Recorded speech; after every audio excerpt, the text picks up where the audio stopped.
historically. We are the debris, forgotten faces,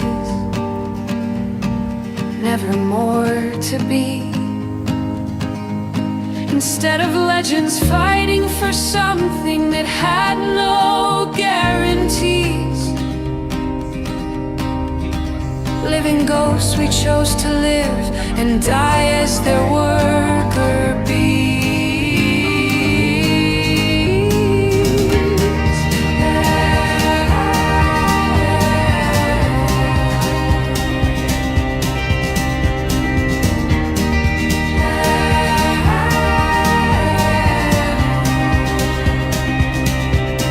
Why didn't we break out from their hide? Why didn't we follow our own sun to another life? Why didn't we scroll over all their flowers? Brothers and sisters, it's okay to be free.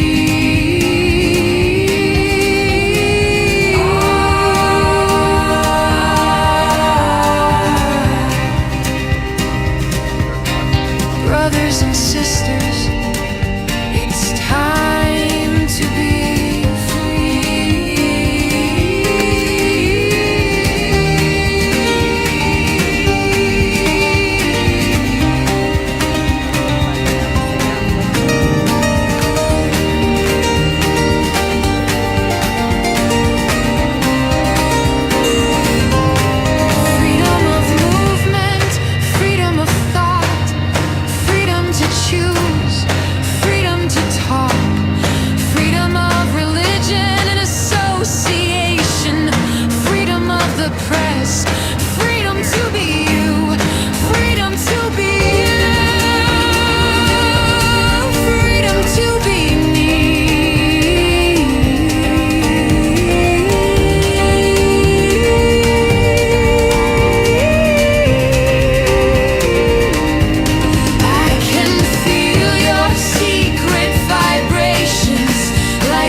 Okay, let's get going. This is every 2 weeks now we bring on Lindsay. He's a psychologist from Ipswich, and we've had a few great shows. And but last time we did Betrayal, and he wants to continue on with Betrayal. So let's get him in and get started. 1, 2, 3. Here he is. How you Hello, doing? Michael. It's very trying times, to be honest. With Paul on trial for his freedom, and a lot of people are helping with that, though. That's really good. We've had some people have sent us in excellent video footage they took on the day, and we're actually using, the boys are going to be using that in the court. So our own people might be helping in this. So if you were at Epic and you took any videos of the truck, especially after the truck had had its window broken, if you could please send it to cafelocked@gmail.com, I'll get it to the brothers and go from there. So, yeah, anyway, and also the awful shooting. I'm really shaken by the shooting of the police, and not just the ramifications of it, because I know we can all get affected, but the families of the officers, the parents, the kids, that come home, they're not coming home. And to me, this isn't Australia. This is something that should happen. I hate to say it, in Palestine, or it's not here, but here we are. So I despair about that. But how's yourself, Lindsay? Well, I was fine until I heard all that, Michael. I betrayed you. And I'm definitely not attempting to make light of such hideous things to happen. It's we humans are such a fascinating and interesting and sometimes awful species. We are capable of doing the most sublime and magnificent things, and we are similarly capable of doing the most debased and hideous things. And it's been the last 40 years of my life trying to work out how that works, why it works, and what we might be able to do about it. So I'm really loving that we get these opportunities to talk about it from a psychological perspective, so that we can try and achieve some expansion of insight into anyone who observes this, so that instead of potentially being sucked into a vortex of one-sided argument, whether this is mainstream media painting the freedom movement as a bunch of rabid, feral right-wingers, or the freedom movement, bemoaning the fact that we've been alienated and we're the victims. The black and white response to these things doesn't serve anybody. It's got to be nuanced. And I genuinely believe that our first responders, the people who are out there, whether they do a great job of it or not, but they're out there doing a job to try and give the community some kind of security and safety and succor in their hour of need. And for anyone to vent their outrage or their disappointment or their hatred on someone who's doing their job for a living, we really need to realise that we all compromise in our lives. There's very few people who do the job they do because they love it, and even if they didn't get paid, they do it anyway. That's called a vocation. The rest of us, and I love my job. I count myself privileged to be able to do what I do for a living, and I want to believe that if I won Tats Lotto or in some other way became independently wealthy, that I would continue doing the job that I do because it gives me a lot of satisfaction. Now, it might be that I've got a vocation, but it might also mean that I'm deluding myself, and that if I won the $1 million on the lotto, I might end up, buying myself a bus and driving around Australia and not doing podcasts. I won't know that until it happens. So it's an experiment that I really want to run, and I really want to cover myself with glory when that happens. And people say, "Oh, he's that rich psychologist who still does podcasts." So, getting back to the tragedies, where I think we really need to extend whatever energy and compassion and sympathy to those poor buggers that lost their lives, and to those who've lost them as loved ones. It's just an appalling thing. And when you get to my age, and after what's happened in the last 5 years, death is becoming a fairly frequent visitor to all of our homes, whether it's our family or our extended friends, and we're going to have to learn to deal with it. And if we do continue following the betrayal thread tonight, Michael, one of the gifts that I would like us to try and give to the people watching this is to find a way to more meaningfully deal with the tragedies of life. And that's not just a couple of people doing their job being killed in the line of duty. It's also the army of people who feel they've been betrayed. We hopefully will be able to help them find a way to more meaningfully deal with it without going and trying to get a weapon and doing something dreadful. Well, I think there's one thing I've always loved about Australia is we didn't have ancient hatreds. We had a perfect example is Azaria Chamberlain. The country was really divided over that. Did she do it? Did she not? I was a young waiter then. Every table I went to, everyone was arguing about it. Every single table. But they didn't cut each other out of their lives. You didn't lose your job because of it. You weren't threatened. It was just people having an opinion, and rigorously discussing it, and the reason they got angry about it was they were emotional. It moved them, So I think even though we can actually talk about betrayal there, because I want to get to newer issues, but I think some of the people who are really determined that she went to jail felt betrayed that initially they'd bought the story about the dingo, which turned out to be the right story. So when it came that maybe it wasn't the dingo and then she lied, I felt that was the driving force behind people being so angry with her. And I think you're absolutely on the right path there, Michael. If we consider the kind of classic, standard, understandable reaction to any significant betrayal, one of the first negative emotions that emerges is the desire for retribution. And I've been alive a long time, so I've got a lot of years to think back on. But there's an old Chinese or Greek saying, I can't attribute it to the right country, but it was, if you go seeking revenge on another person, make sure you dig 2 graves. And so the idea behind that is that getting even actually doesn't move humanity forward. This is one of the reasons why I'm not a particular fan of something like the death penalty. Fair enough. And I've changed my stance over my life in that I used to be an enthusiast. I used to say, if you can identify somebody at the extreme end of the spectrum who has done a reprehensible thing that they can never be rehabilitated for, and there's so much pain and anguish left behind, I used to say, yeah, it's okay to kill those people, but I was concerned about the grey area in the middle. I think we've got to be a more noble species, and I don't think we're doing a very good job of it, mate.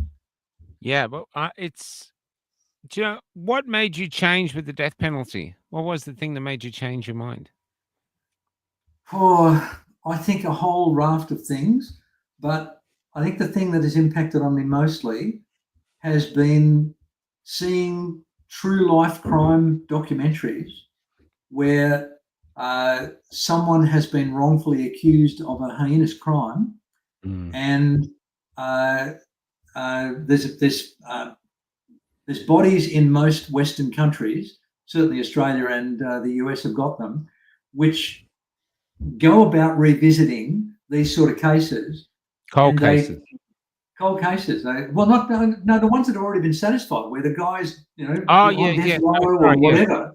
And I can't think of the names of the organisations. I'm sure it'll come up in the chat in a minute. But these people go out and they are warriors for the truth, and they actually don't have any skin in the game. When they take on one of these clients who's incarcerated and facing the death penalty, for example, they say to these people, we are not going to try and save your life. We're going to try and find the truth. And if we confirm that you did this thing, then we will give the evidence we will give the confirmation of your crime to the authorities so that they can sleep easier at night. But if we find that some wicked prosecutor has hidden exculpatory evidence or made stuff up or lied or whatever, then we'll do what we can to save your life.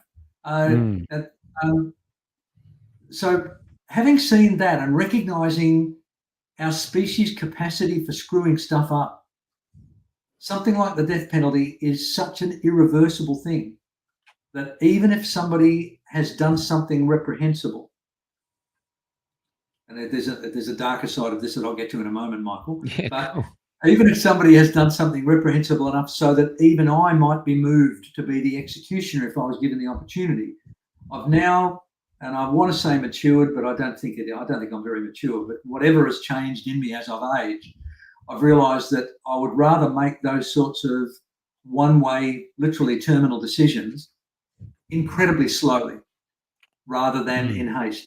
So it's the cautionary principle has finally crept into my psyche over all of these years I've been alive. However, I need to own up on that dark side.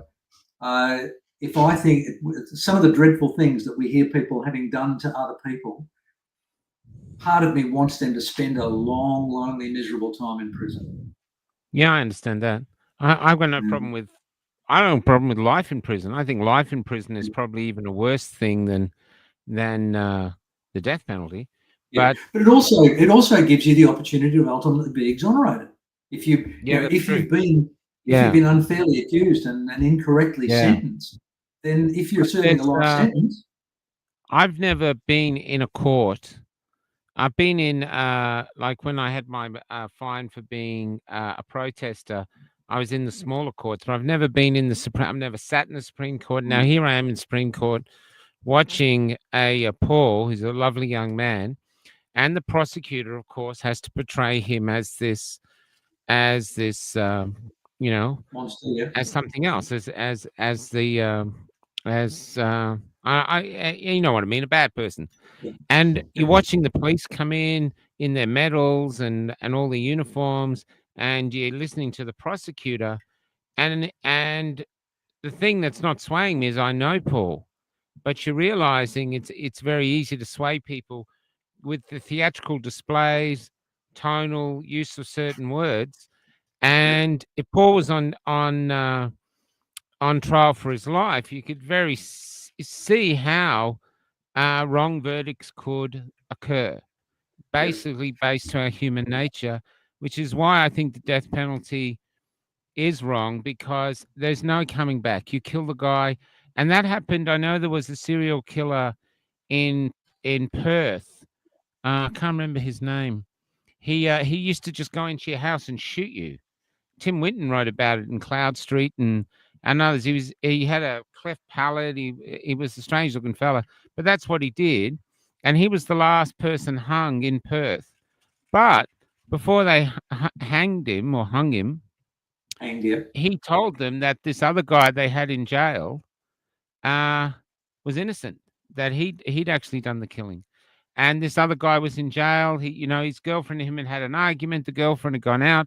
She'd walked down the street, and this guy just liked running people over. He just ran him over in his car and left her mm, there. And of course, everyone said, "Oh, it's obviously the boyfriend." And this man spent a considerable amount of time in jail, years after this killer had admitted it, and basically on his deathbed, he still remained in jail because, of course, the system is trying to protect itself. If the okay, system has to go, yeah, okay, we screwed up. You know what I mean? There's a thing I'm seeing it all in society now, everywhere. The system determined to protect itself. That's why it doesn't. Things happen. That you think, how did that happen? And a part of it is the human nature's built. The perfect example is priests. I mean, in our era, in the second half of our era, it's come out how many priests were molesting children. Those priests have been molesting children for centuries.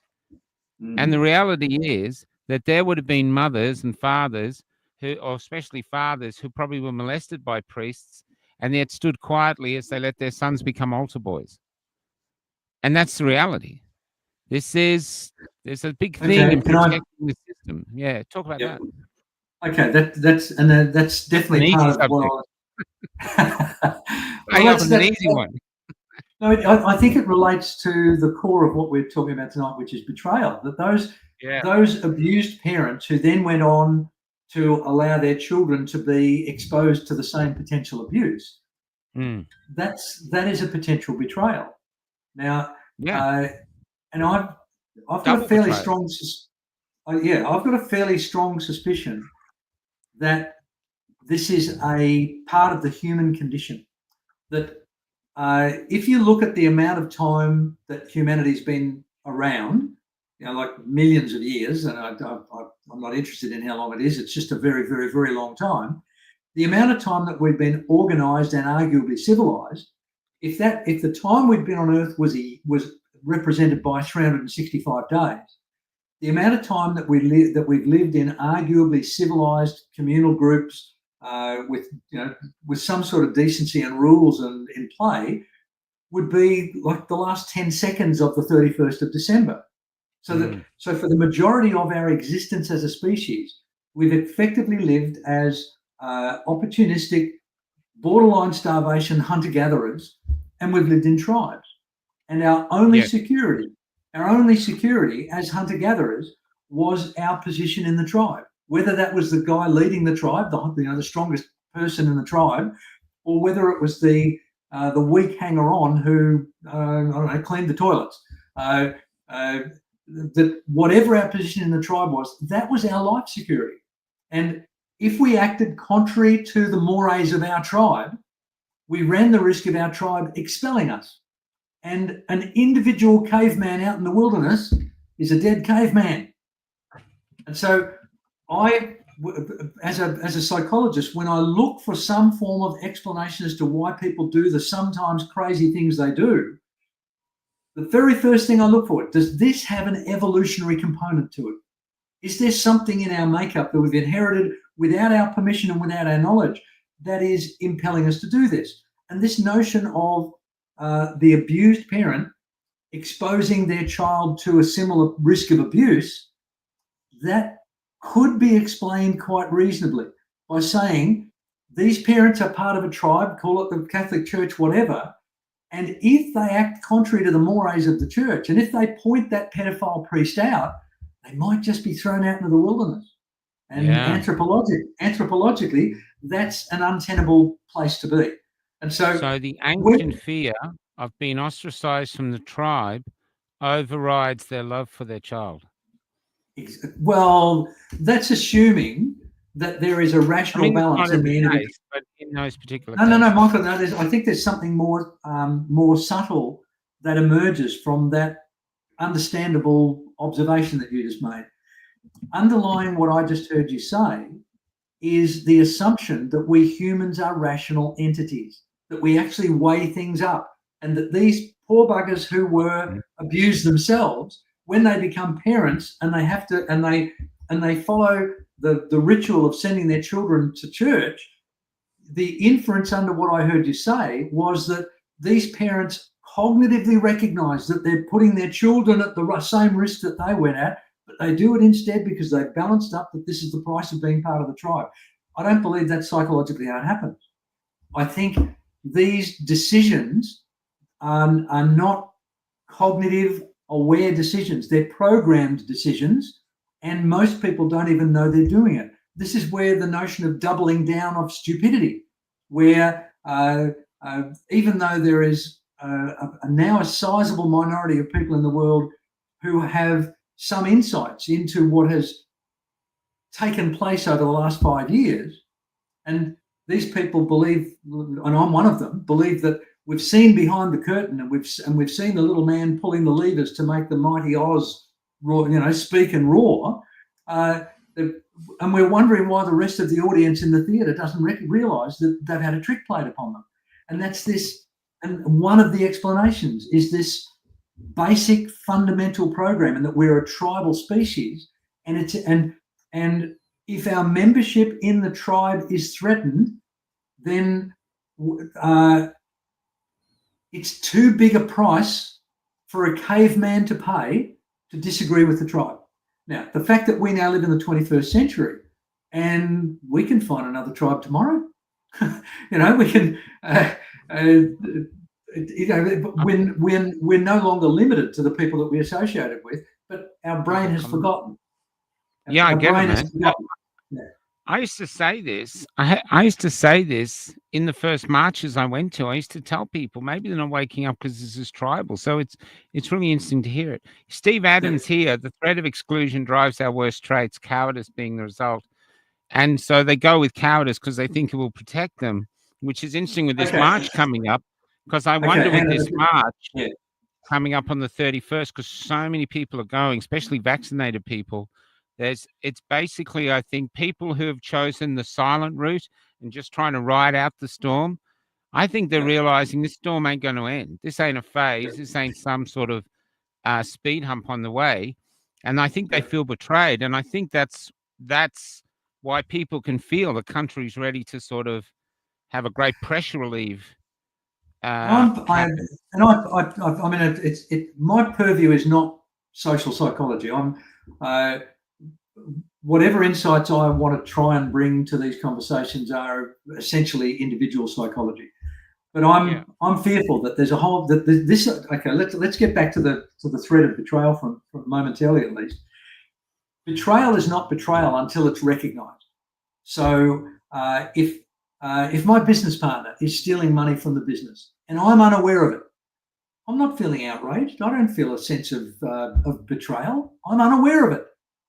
And so that would be a reasonable supposition for these. If these are newly activated objectors going to these rallies and they have now realised that they were fooled or coerced or tricked, they're now feeling the betrayal that those of us who kind of recognised early that this was a bit of a shell game that was being played on us with this over the last 4 or 5 years, they're now seeking some sort of revenge.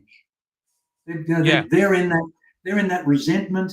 I need to get some kind of recognition. I need to get some sort of payback, and I think they're going to make exactly the same mistake that a lot of us did in those early anti-lockdown, anti-mandate rallies, where we took our outrage and our need for revenge, and all we did was alienate the people who had not yet recognised the betrayal. And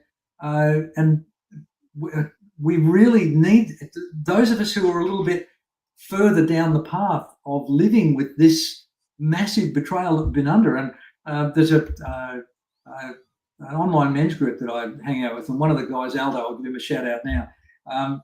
He sent me a really eloquent list of the magnitude of the betrayal that we've all experienced. And I'm not going to read it out because it's a long list, but it's an accurate list. And it starts with the betrayal from the government level all the way down to the betrayal from our next door neighbour level and our family member level. So we in this, what has been loosely emerging as a freedom movement, we've been living with this betrayal for a little longer, and now maybe we've started to calm down a little bit with the violence and vehemence of our emotions, and we're now starting to more rationally evaluate the betrayal. And I want to believe that we're going to start coming up with intelligent responses rather than emotional responses, because the negative emotions, there is a place for almost all of the negative emotions, but that place is as a last resort, not a first resort. And we're the only species who has the capacity for rational thought. And if we cloak that or confuse it or suppress it by giving vent to our negative emotions, then we're doing our species and ourselves a disservice. And so I'm not comfortable. I'm not attending the 31st rallies, and there's a whole raft of reasons for that. But I think the people that have betrayed us at all of these levels, at the government level, the regulatory level, the public service level, the employer level, the union level, all of these various conspirators in the betrayal that's occurred over these recent years, I think they've been doing it in an attempt to get us tribally fighting against one another. I'm not sure whether you've posted it or not, but there's a brilliant meme where the king is standing on his balcony looking out over the peasants who are revolting. And there's a bunch of them with pitchforks and a bunch of them with flaming torches. And his advisor says, Your Majesty, you've got nothing to worry about. All we've got to do is get the people with the pitchforks to hate the people with the torches, and they'll fix the problem for us. They'll just fight each other. So that's the world we live in. That's what I think is happening. I see great division being spread here, even from our politicians. And I was going to play Jackie Lambie, but I'm not going to do it because, well, I don't want to give the bush pig any air. And I just, sorry to be thing, but I just can't stand the woman that people vote this toxic person in who just wants to spread division. I'll just finish. Because what I see now, Australia doesn't have these ancient hatreds, but the hate is here now. They are trying to establish it. There's the anti-vaxxers, they're sovereign citizens, they're the bad people, and we'll become the Kurds, we'll become the dirty Jews. That's what they want to do. That's why the Prime Minister is happy to call us cookers and all this thing. They want that division. They want a group that is the group to hate. And the people with the pitchforks attacking the people with the Yeah, the fire that's brand. correct. So they can rule us. Where in actual fact, like I told you, I'm at this court case. There was a police officer there, and I went up and gave my condolences to him for the loss of his colleagues in this thing. And he actually said to me, "They're trying to divide us, mate. We're just Australians. If we could just remember that we're just Australians." And I do wonder if that's the motivation that is drawing people to this march, is that they're realizing after 4 or 5 years of this stuff, we're on the precipice of losing everything we love about the country. It's like a line from one of my plays, which says, um, last time they took everything, which is COVID, and now they're coming back for the rest. And this is what I think is happening here. And as a country, as a democracy, as a culture, you have a privilege of enjoying the culture if it's a good culture, but you have the responsibility to defend it. And I think from a positive note, this is why I'm going to the march. I'm going to observe what's happening. I'll probably be in the Canberra one with John Larder because we're in Canberra. But to me, there are people basically just wanting the government to see we are not happy. We're not happy, and we want to be heard, for all our various reasons. Yeah, that's one of the many reasons. One of the many reasons why I'm not going is because my perception of the impact that hundreds of thousands of people marching against lockdowns and mandates happened was that nobody noticed. For whatever, that was and we all, of course, it was, but that makes marching futile. Why would one of the definitions of insanity is repeating the same behaviour in the hope for different outcome. I disagree with you there. I think the Epic March put a halt to a lot of the things they were planning that we're doing. I think everyone got shocked by the Epic March. So I'm not a big believer of that. I also think they're a great way. If anything happens on the weekend, the best way for the government to treat this march is to ignore it. Just ignore it. Pretend it's like, from the government's point of view, pretend it's like a child having a tantrum. Tell your ABC cronies and this, try not to cover it much. That is probably the best way for them, strategy for them to make it go away. If they go and attack the crowd in any way, or if the crowd gets the sense that they've been set up in any way, then that could create a movement, a second movement, because there's people here, and I've seen this in the march when I was there, when initially they were firing on us with pepper spray and rubber bullets, and then they did it again at the shrine. And instead of making us back down, it created Epic. It created a movement of people saying, we're not putting up with this. That's enough. A lot of people didn't. They ran for cover, but there's a lot of people that didn't. And so this is like Dr. Bruce Pay says, the best way to recruit for a resistance is to let the government do the recruiting for you. Because every time they kick your door in, they create more of you. And so this is it. It's my thing is that I hope they acknowledge that, okay, you voted us to lead you. We thought we've been doing a good job. Our advisors have been telling us we're doing a good job. The ABC keeps telling us we're doing a good job. But how come suddenly we've got millions of Australians in every state complaining about everything? And so maybe there might be a chance to get heard, And I admire your optimism, Michael, but the harsh reality is that Victoria is a perfect example. He got voted back in, mate. Yeah, I know. So we're fighting. Yeah, I'm genuinely. I really want to believe, from an individual psychological perspective, that if we start to use our capacity for creatively intelligent engagement with people who disagree with us, if that became our objective, and if every person who wants to make a difference set out to find people who disagreed with our stance and began the conversation with them by saying, I don't believe I understand the position you're coming from. Would you please explain it to me? And then shut up and let them talk. If that as a cookie cutter approach, and people can play with it as they wish. But if we as individuals began to do that, if someone comments on a bit of Blue Bee on our hat or our t-shirt, instead of going into rant mode, and I was at a group of freedom fighters for lunch a couple of days ago, and this is probably 20 of us around the table, all the converted, and I'm having what I thought was quite a pleasant conversation with the guy next to me. Next minute, he's pulled out a bloody folder and he's coming up with evidence to prove to me what I just said to him. Now, and I said to him, please tell me you don't do this to the uninitiated. It's bad enough you're doing it to me. When did I give you permission to be a lecturer? And he said, it's interesting, isn't it? Yeah. Spent a lot of time gathering this information. Yep. Go back to your tribe analogy, which I had the same analogy, but go back to your tribe analogy. What is the one thing that would make, if the chief said go right and everyone was going right, what would be the only thing that might convince them to go left? A fantastic question, Michael.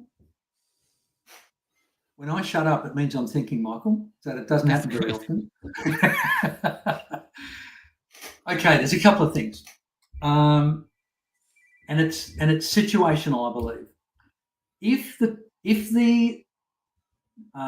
chief of the tribe is renowned for his wisdom and good decisions, then there will be no swaying. The tribe is going to go right instead of left, and they're going to be wiped out because there's a nest of lions or whatever that the one malcontent is aware of, and there'll be no point the remaining dissenting voice saying, "I told you so," just as he's being saber-toothed tiger. So that's so if the leader is a weak leader and the tribe is beginning to be dissatisfied, that's where the potential of another leader, and dare I say it, a Donald Trump, somebody of that ilk might be able to step in and divert the disaster, and there might be a peaceful coup within the tribe. Now, unfortunately, our tribe is too big and too complex, and the system for unseating the leadership is too much like the Titanic, that's not likely to happen. So the charismatic leader emerging to unseat the weak and fallible leader is one way that could happen. The other way is, and I'm not sure, have I ever told you the story about the time a company I worked for unfairly changed the commission structure on a product that we sold? Have I told you that story, Michael? No. I'll do it as quickly as I can. Sure. For 20 years before I became a psychologist, I was a relatively successful salesperson. And in this particular job, they were fairly high-end big-ticket sales, so a large amount of our reasonably good income was based on commission. And then a new product hit the market, and it was exclusive to the brand that I was working for, and it was launched with much fanfare, and they were literally, there was far more demand than could be handled. And so the general manager of the company decided to cap, our average commission per sale would have been about $500, and he decided to cap the commission on this new product to $50. And his plausible argument was that all we were doing was taking orders. We weren't actually employing our sales skills. These things were, people were buying them, we weren't selling them. And but this new product cannibalized all the products that we actually sold and made good money on. So all of our incomes fell off the cliff. And there was a lot of unrest, and I'm sure it's no surprise to anyone who knows me. I was a very outspoken voice objecting to this, to the tribe going in that direction. And so this very clever general manager called a meeting of the 200 or so people that worked for this organization, and he opened it by saying, I understand there's some unrest over the recent decision that was made to cap the commission on these sales, and I want people to have the opportunity to speak. And he then looked directly at me and he said, would anybody like to say anything? And a gasp went around the room when I put my hand up, and he recognized me, and everyone, including me, knew that he was waiting for me to go into a rant, and he'd already had my pay made up, I'm sure of it. And he was going to say, okay, Lindsay, this is obviously not the company for you. We've made your pay up. You're finished right now. Anybody else want to speak up? So when I put my hand up, everyone, including my friend, the guy sitting next to me said, "Sit down, you fool." So I stood up and I said, "Thanks for the opportunity to speak. But before I say anything, could I just ask if there's anybody in this room who thinks that the new commission structure is fair and reasonable, would you please stand up now?" And nobody moved. And that changed the direction the tribe went in. And it didn't mean that I became the new leader of the tribe. It meant that I found a creative and safe way to make the tribe question the chief. Now, that's what I want the freedom movement to do. I want us to be that voice that doesn't challenge and inspire strong negative emotion. I want us to get people to think. And if we can do that, then it's conceivable that this thing we call democracy might just save us from the betrayals that we're also aware of that are coming from on high. Because now I want to be in your ballpark. I want to believe that these people who are giving up their Sunday and going and marching and waving Australian flags and doing all that sort of stuff, I want to believe that they're going to make a difference, or even that they might end up becoming martyrs. But that's I think they'll make a difference. I'll just go back a bit. One thing to think of if you're going to get people to not follow the chief and go right is to form a better tribe. And at the moment, like he was saying, we got people think our way. It's not a question of people thinking like us or feeling like us. There's plenty of people who admire. I get people all the time going, "Thank you for doing what you're doing. I can't do it because I'm busy." I've had that from lawyers to people, all over the stuff. People, we as the freedom movement do not offer anyone new joining us a way to make a living. We have no industry, no businesses amongst us that could pay a mortgage, that could feed their kids. So while they admire us for like even today, I interviewed Tobias, who I went to camera with from Epic. I knew him in the Melbourne marches. Really powerful and very clever, not violent, just absolutely wants to stand his ground for freedom. He's homeless now. That's the only way he can survive is and he doesn't want the dole, so he survives on people helping him. That's it. And so people see that thinking, I'd love to join you, but how am I going to pay my car payments? How am I going to feed my kids? And at the moment, the government has all the resources to do that. And so they can't join us because they're debt slaves. They admire us, but I don't have any debt. I don't have any money, but I don't have any debt. And so I'm not a slave, you know what I mean? I'm sort of a fence sitter. And this is I think something that we never talk about. We've been talking, I was talking to Adrian last night, talking about, there's setting up a range of op shops with, we've been talking to quite a few entrepreneurs in the movement. And suddenly if there's a range, say like Blue Bee op shops, or freebie op shops all around the country, a good entrepreneur wouldn't be hard to get that set up. And then suddenly we're offering something. Hey, you want cheaper clothes? Yeah, this is it. Hey, come in and say this. Oh, you need a job? Oh, we got some part-time jobs. We don't pay much, but at least there's something. And then if we started to grow businesses like that, and then we can employ people or something, and I know this works because there's another group that did exactly that. And they are a very oppressed group. And yet now they are very powerful. And that's the Jews. They own the government, and that's what they did. They did commerce amongst themselves. They do philosophical, artistic, intellectual stuff as well, but they also have a solid financial base that they've made through commerce. Like it or not, they've been very successful at it. And other groups who are marginalized have not been as successful as that group. Another group that's done it is the Amish. They've built their entire own community. You know what I mean? They have lots of people admire them, but they don't join them because they don't look good in heel height. Their heels don't look good outside of their pants. and they don't want to be milking cows at 4 a.m. They'd rather be scamming their phones, but they admire them, And I think in the movement, we're brand new. We reacted organically. All of us took different times to wake up. We meet people now who are waking up. It's a hell of a journey, but we've all been through it. All of us have been in a position, nearly every single one of us, where everyone we knew was lying to us. All our loved ones, the government, the media, everyone. And that's Santa Claus. We all believed it when we were young, and we all had to wake up to the fact that they were lying to us. Okay. But we got through it because the presents kept coming. And that's it. See, okay, but hang on a second. Yeah, Michael, I've got to get a word in edgeways somewhere along here. Yeah, mate. That's right.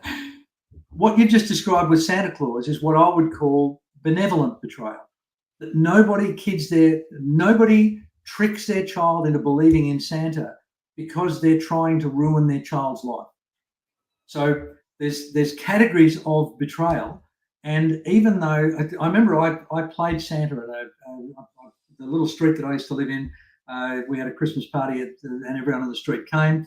And I used to be a really good Santa. Kids loved me. I'm a bit of an actor, and after I'd done my gig and come out and taken the Santa suit off, I think I was taking the suitcase full of clothes back over the road to my house. And one of the guys who I was quite friendly with, his name was George.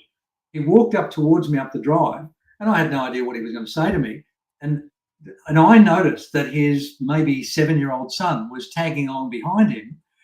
I didn't realize that he didn't know his son was behind him until he said, "Oh, Lindsay, you did a great job. You're the best Santa Claus we've ever had." And I watched that little 7-year-old boy's face drop.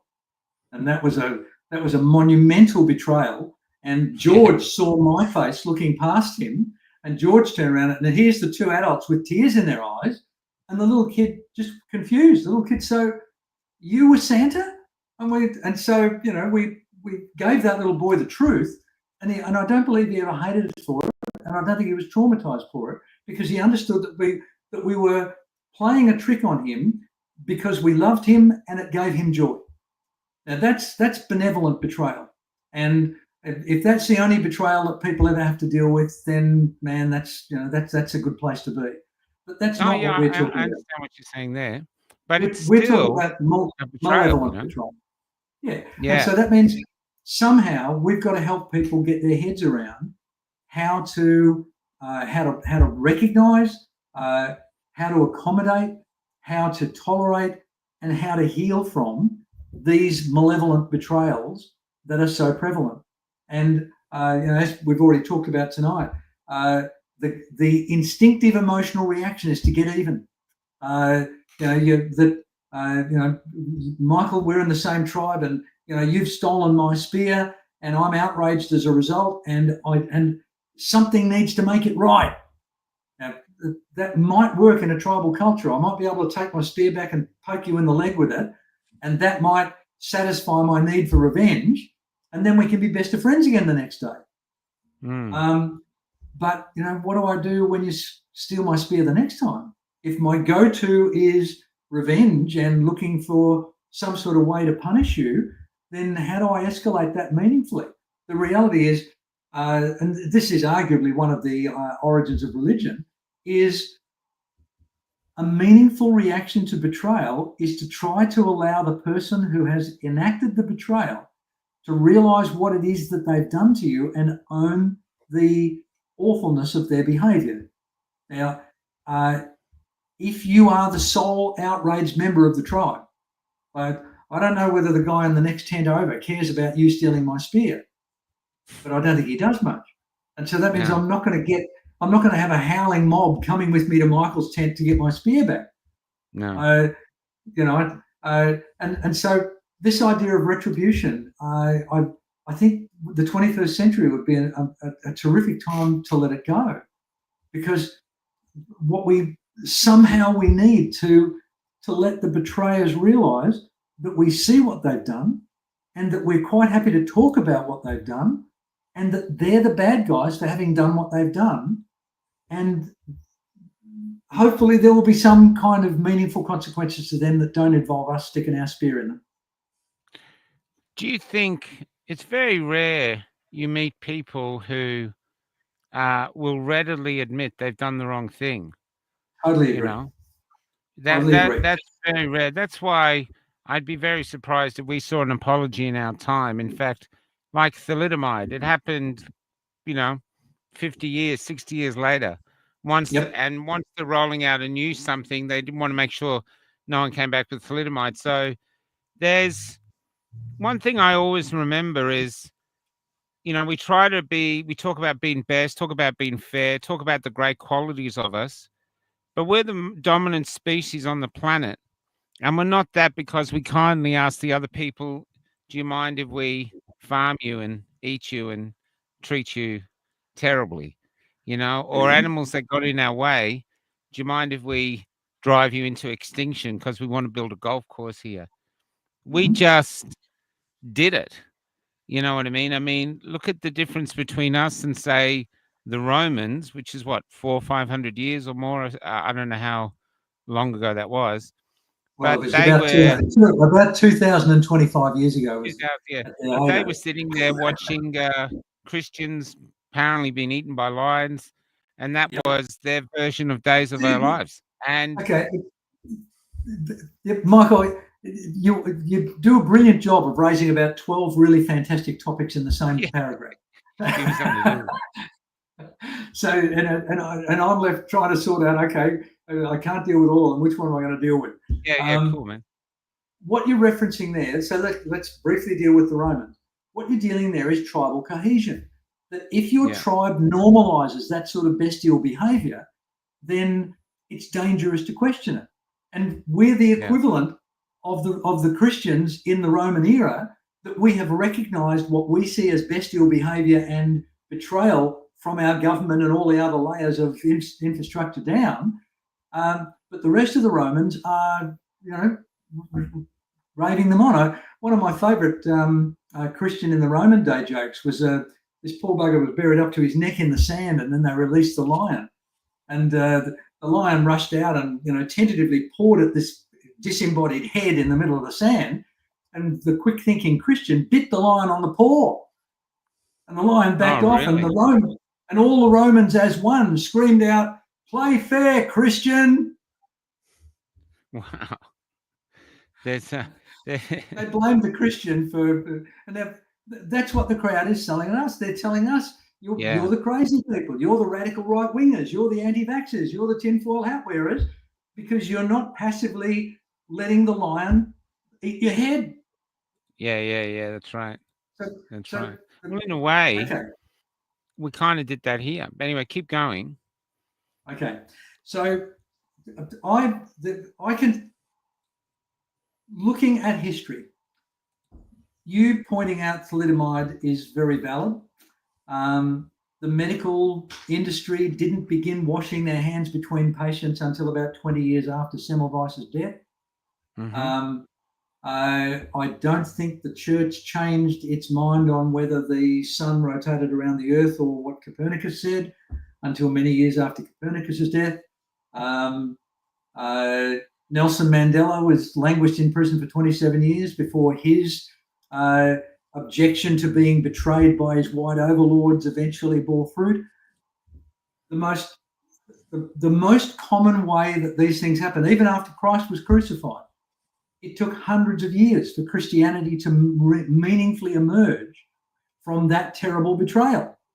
So I suspect that in the absence of bloodshed, unless we have some sort of a French Revolution, and that was a mess anyway. That all they did was shift from one group of rapacious overlords to a less well-dressed group of. Robespierre was worse than any of the nobility, and so there is either some form of tumultuous unrest, and within a single generation you get a complete turnaround. That's very, very rare. I think we dissenters have to be patient. We have to understand that the things we're doing now may well not happen in my lifetime, because I'm in probably the last half of the last third of my life. But that shouldn't stop us patiently trying to bring the change about. that Paul Bugger Wakefield, the doctor who rang the bell on the potential link between vaccines and autism. Yep. He lost his license and was vilified, what was it, 45 years ago? And it's only now is he starting to be reviewed, and people are starting to seriously reevaluate whether what he said deserved to be vilified the way it was. So I'd love it to happen this weekend when this march happens. Oh, no, it won't happen this weekend. I think I'm not a believer in silver bullets. What I think this weekend, I'll tell you what I think this weekend is. We were the first marches because we could see our freedoms were under attack. This is the second wave. They choose the other way. They thought, okay, I'm going to be compliant. I'm going to do everything they say, and the government will sort this out. And now a young person said to me the other day that her young friends are all realizing this isn't a phase. They're trying to create a new normal, and there's very little in this new normal that's conducive to the human soul, which is why there's an opportunity for a new tribe, because we're finally going this way, and people are going, I can't see anything there for me. You know what I mean? And so this is what I think. So the things it'll do this weekend is, I know from traveling around the country, everyone is separated by silence. People are too scared to speak about these things in case they lose their jobs or friends. But if they suddenly get in a crowd and all around Australia, all these people are going, no digital ID, stick a camera, stick of this, they're going to go, I'm not alone. And suddenly this actually could be the creation of a new tribe. I've more strength to you, Michael. I really want to believe that that's the way this is going to emerge. Could happen, because the first marches created my tribe. The tribe that I'm in, not my tribe, I don't own it, but the tribe that I'm a part of was created by the marches. Epic and the other marches, we still resound ourselves from it. Even though we've broken up, they created us, you know? Okay. So if we come back to your lovely analogy of the tribe, someone in the tribe knowing that the chief's taken us in the wrong direction. If the chief has got a big band of bully boys that are his useful idiots, and their job is to stifle dissent, and the tribe is going along, and the chief says, okay, everybody, we're about to make a right-hand turn, and this is going to take us to paradise. And Michael Gray Griffith stands up at the back and says, oh, I don't think that's a very good idea. I saw some saber-toothed tigers down there when I was out hunting. Yeah, I get that. Yeah. Now the bully boys come and beat the shit out of Michael Gray Griffith, and the chief says, anybody else disagree? And this is where the forced conformity comes from. Now, but that's a choice. See that? What you're saying there, that's the conformity is a choice. Dissent is a choice. No, Michael, I'm sorry. I have to call you out for having a very short memory here. Earlier on in today's conversation, we talked about the abused altar boy who grows up to be the parent who sends his child to the Catholic to go and be an altar boy. Choice to do that. That's programmed choices, Michael. They're not aware, intelligent choices. I think what there is we assume that everybody has this sort of foundational level of morality, but I think some people don't. I don't think some people have a very low threshold of morality, and it's just basically what's in it for me. And then it goes up to different states of benevolence and stuff like this, and we see that we see that in politics for sure. But I have to rigorously disagree with you here. I think the people make a choice. I heard let's go darker. I remember a story my mum told me of a child that was getting molested by her father, and her mother used to stand at the door to keep the brothers away. That mother made a choice. She made a choice to do that. She could have gone out and maybe lost her family, lost this, and would have been really hard, and maybe that's what was keeping her, or maybe she just isn't that nice.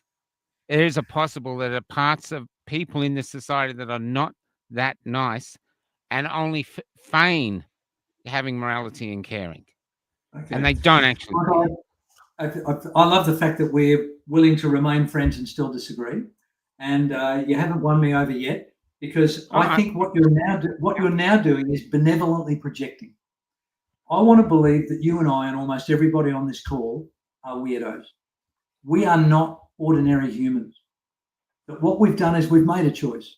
Here you are, you're living in a damn bus. That guy you have met in Canberra is homeless. Now, what those people have done, they've made you and that voluntarily. You exactly, but you made that choice, Michael, because you're a weirdo.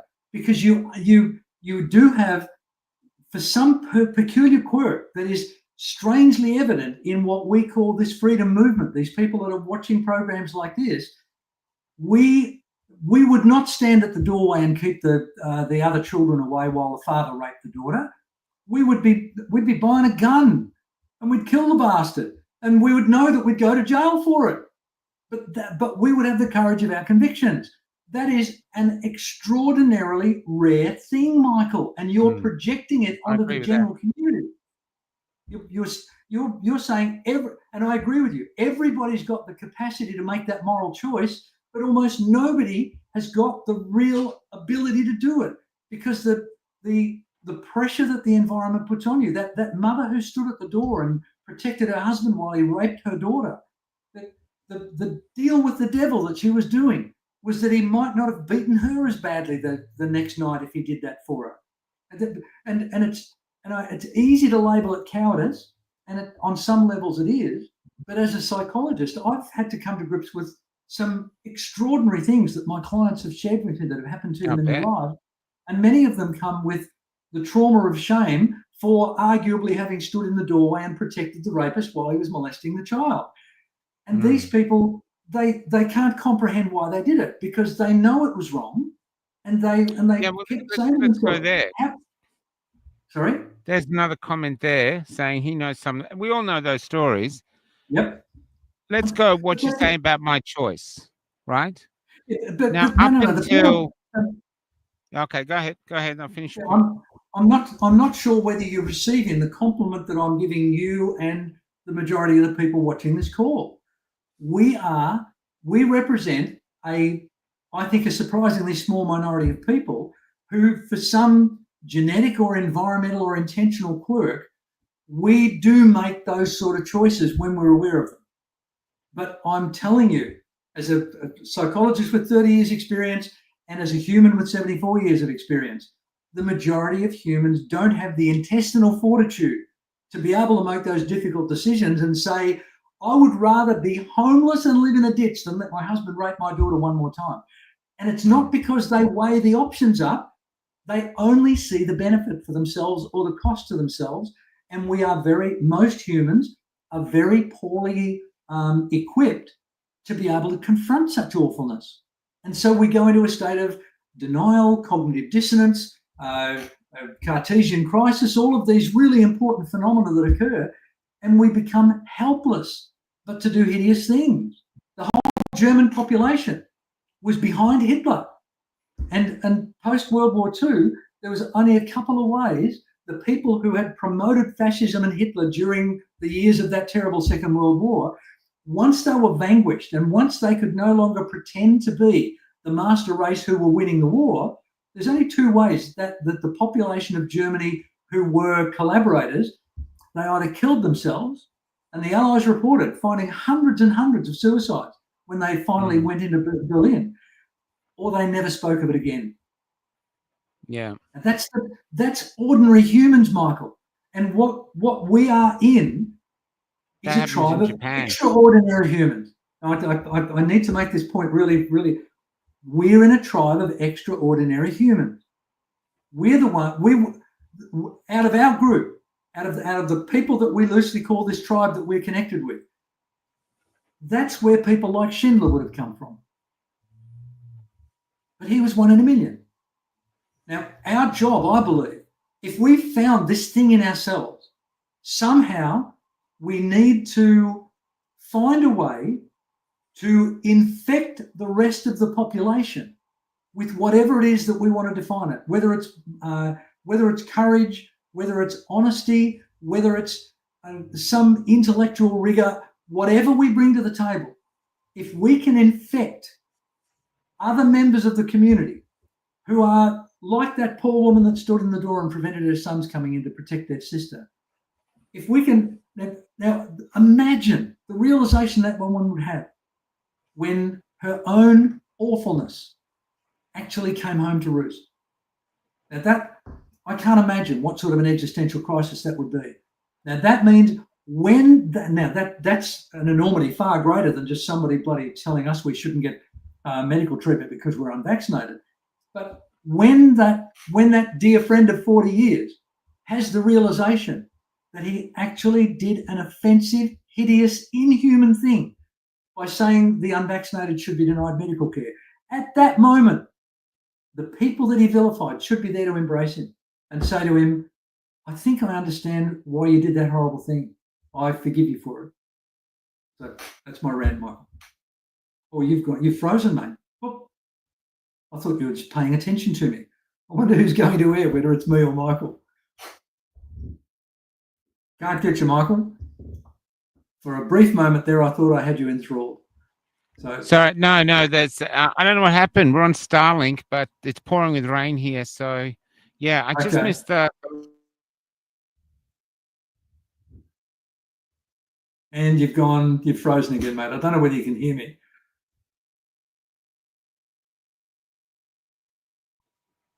So yeah, sorry, we're just having Starlink issues. Okay.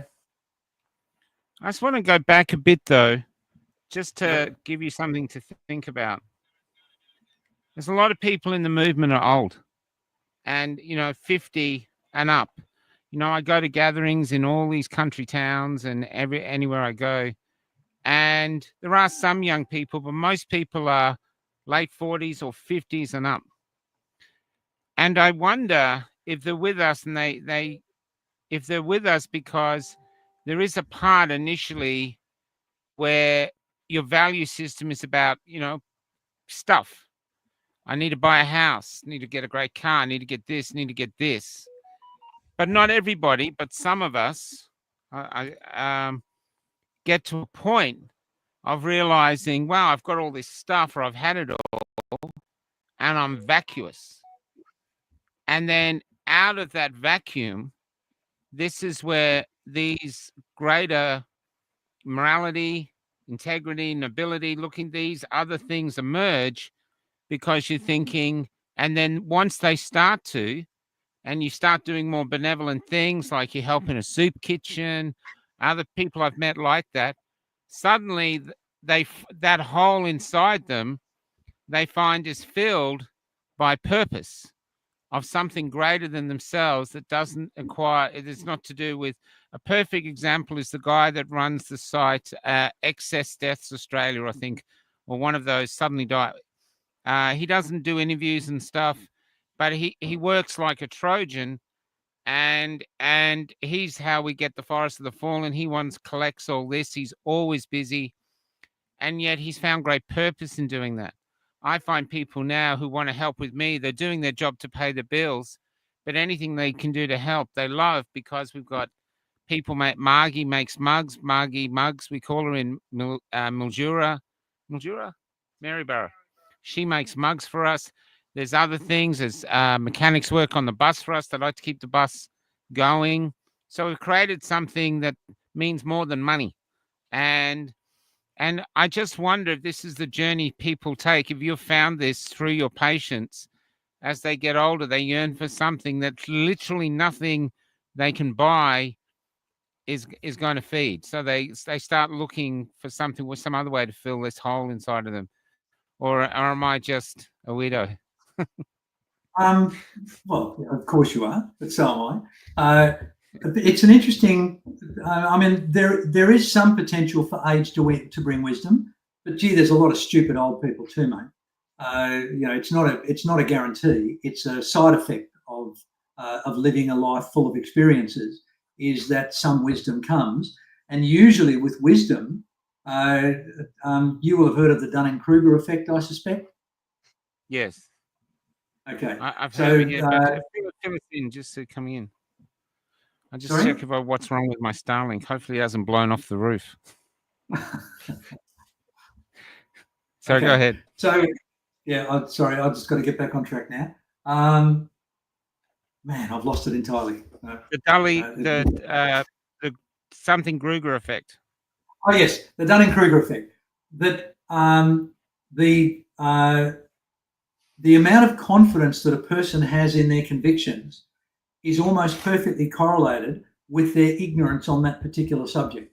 So the more confident a person is, almost certainly shows that they know almost nothing about what it is that they're confident about. And as a person develops, and this is what life is like.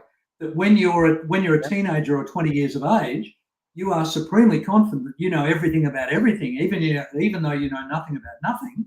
Nothing about everything. But as you get older, you suddenly start to be confronted with the realization that you actually know almost nothing. And so some humility comes to that. And so that's a really important thing, but it's not universal, Michael. Now, this is why I know I harp on it, Michael, but I think it's a point worth harping on. I want us to be the people going out in the world willing to be wrong. I don't want us to be the Dunning-Kruger people. I want us to be going out to the Dunning-Kruger people and saying to them, why are you so convicted in your beliefs? Why do you believe this? And they will try to tell us. And if we listen patiently to them and say, wow, that sounds really good, but how does it equate to that? And then once you let them, and you will get to the point, if you're patient, if you're intelligent, if you're creative, and if you're curious, you will get to the point where the other person will suddenly have a realization that they're a moron.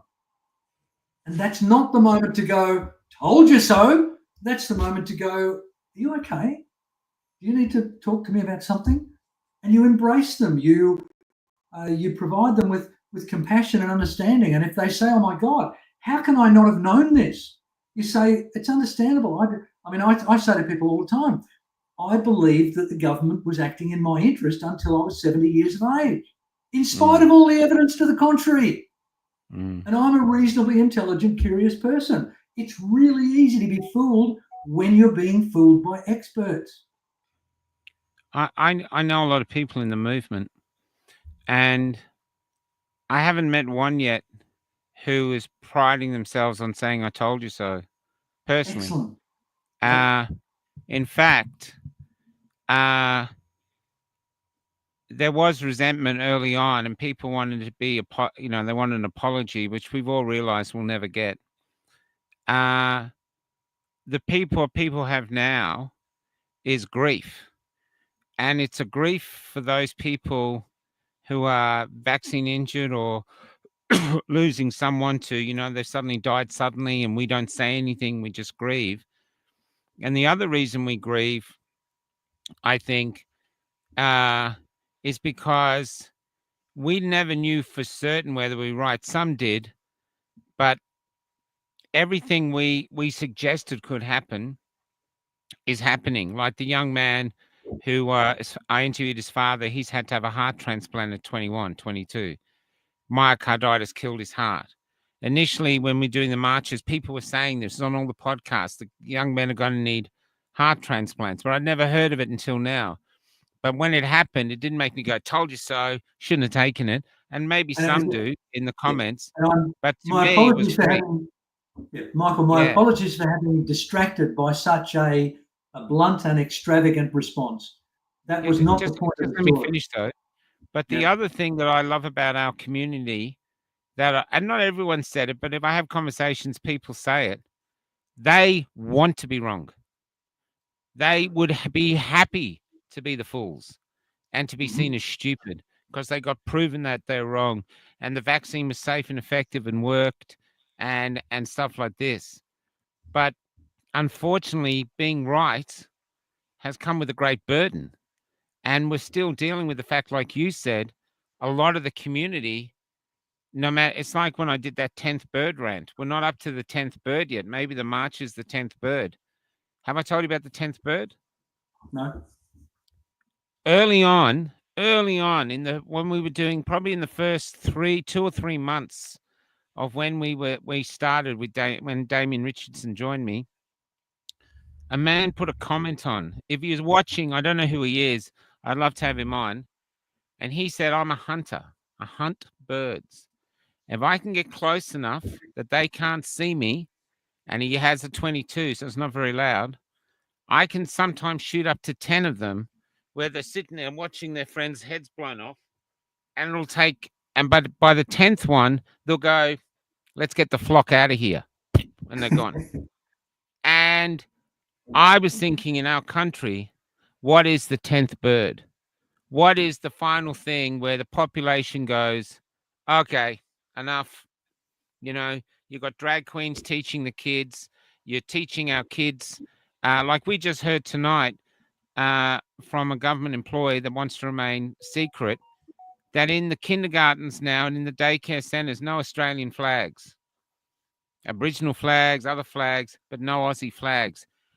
These by itself, it doesn't sound much, but you add that to late-term abortions, you add that to giving all our gas away for free, you add that to turbines that don't work, they're costing us a fortune, this. At some point, there's going to be a 10th bird. And it's what it is realizing the people that followed the chief to this way have realizing there's nothing here for us. This guy has led us the wrong way. There's no food. We're starving.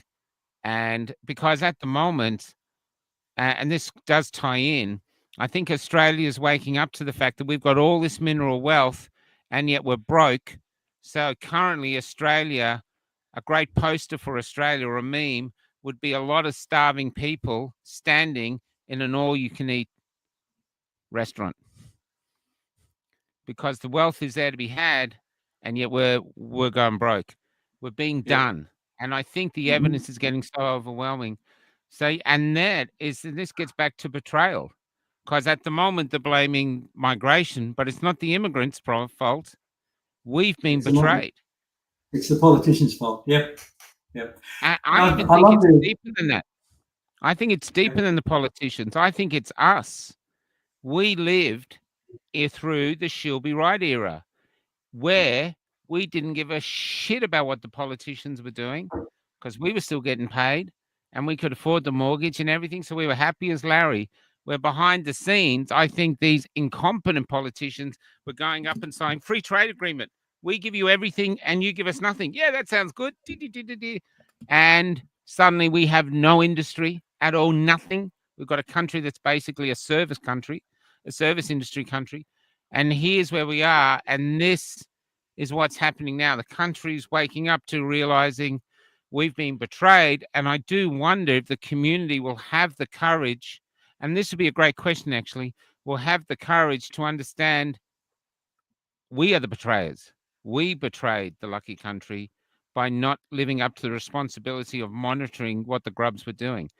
How, you talk about how to deal with someone who's betrayed you, but how does someone who's the betrayer come to terms with the fact that they've betrayed someone, either on purpose or inadvertently? Okay, and I hit two really important questions there.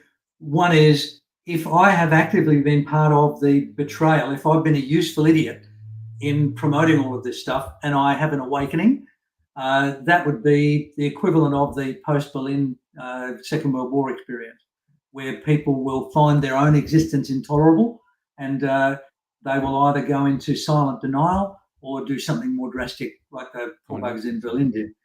But the other element of that, which is, I think, a fairly important one, is the notion of self-betrayal, where if I'm the useful idiot, my realization is not that I have just betrayed my country or my fellow man, but that I've also betrayed my own values, and that's a potentially existential threat as well. So, and this is where I really want our fellows in this freedom movement to be to not wait for the 10th bird. I love that's a terrifying analogy, because the analogy indicates that the flock is too stupid to realize that they're under threat until a critical number have died as a result. That's a terrible outcome. Sound familiar? Absolutely. But but we're the minority members of the flock who are trying to point out that heads are exploding on fellow flock members. And the fact that we are being treated, we're being reviled for pointing that out, means we're pointing it out in the wrong way. Means we're betraying ourselves and our fellow men by relying on inefficient or ineffective ways to point out these 6, 7, 8 dead birds so far. And we've got to get better at this. It's funny though, because I go back to the Santa analogy, because I remember walking home from school with my sister. We were a similar age, and we were with a group of kids and a woman, and one of the kids told the woman, must maybe her mother, Kathy said that there's no Santa Claus, and this woman ripped a second asshole for my little sister, which is the same kind of thing. It's keeping the lie going.